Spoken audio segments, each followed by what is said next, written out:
December નાતાલના દિવસે તાલુકા police station વિસ્તારમાં બગડુ ગામ ખાતે એક નાના ખેડૂત મુકેશભાઈ જીવરાજભાઈ પાઘડાળ તેઓ સવારે 8 વાગે પોતાની વાડીએ સમગ્ર પરિવાર સાથે ગયેલા. બપોરે 12 વાગે ઘરે આવતા એમણે જોયેલું કે એમની દીકરીના આગામી લગ્ન માટેની પૂર્વ તૈયારીના ભાગરૂપે જે દાગીનાઓ એમના ઘરમાં હતા, થોડી રોકડ રકમ પણ હતી.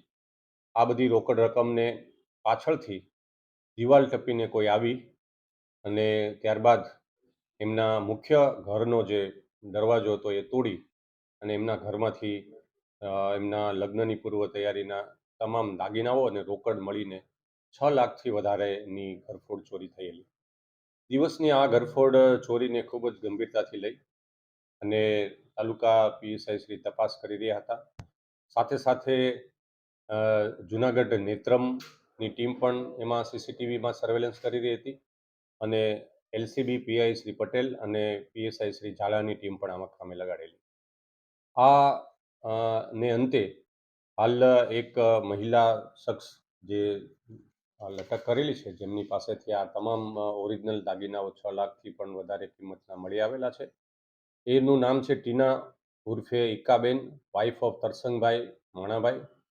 મૂળ વ્યવસાય ભિક્ષાવૃત્તિનો કરે છે અને એ મૂળ વતની બનાસકાંઠાના શિહોરી તાલુકાના થરા ગામના વતની છે.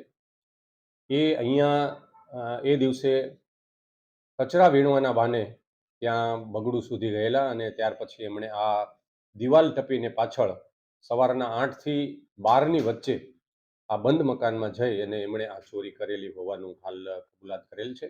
એમની પાસેથી તમામ મુદ્દામાલ અલગ અલગ પ્રકારના સોનાના દાગીનાઓ અને રોકડ રકમ પણ હાલ પોલીસને મળેલી છે. આ મહિલાનો પૂર્વ ઇતિહાસ ચકાસતા એમની જણાય છે કે એ મૂળ આવા ઘણા વર્ષથી 2012થી અત્યારથી શરૂ કરીને અત્યાર સુધીમાં એમણે કુલ 12થી વધારે ગુનાઓ છે એવા આવા આચરેલા છે. આ મહિલા ભિક્ષાવૃત્તિના નામે કોઈ ગામડાઓમાં કે કોઈ શહેરમાં પોતે બંધ મકાન હોય એમને ત્યાં દિવસ દરમિયાન આવી ઘરફોડ કરે છે અને એમના વિરુદ્ધ સુરેન્દ્રનગર, પાટણ, કચ્છ પૂર્વ અને પશ્ચિમ, બનાસકાંઠા અને અહીંયા છેલ્લે આ મહિલા છે જૂનાગઢમાં બગડુ ખાતે પણ આવી ઘરફોડ છે કરેલી છે. ભૂતકાળમાં એમના આ 12 ગુનાઓ છે એમના વિરુદ્ધ દાખલ આ જ પ્રકારની મોડસ ઓપરેન્ડી પ્રમાણે થયેલા છે. હાલ એમની સાથે એક અન્ય મહિલા હોવાનું પણ હાલ કબૂલાત છે. એ મહિલાને પકડવાની બાકી છે, એમના વિશે પણ પૂછપરછ ચાલુ છે. આ મહિલા આટલા વર્ષોથી જે ઘરફોડ ચોરી આ પ્રકારની મોડસ ઓપરેન્ડી પ્રમાણે કરે છે, તો એમને અન્ય કોઈ એમના સગા સંબંધીઓ કે અહીંથી કોઈ ટિપ્સ આપે છે કે કેમ, આ બાબતની વધુ તપાસ પોલીસે હાથ ધરેલી છે.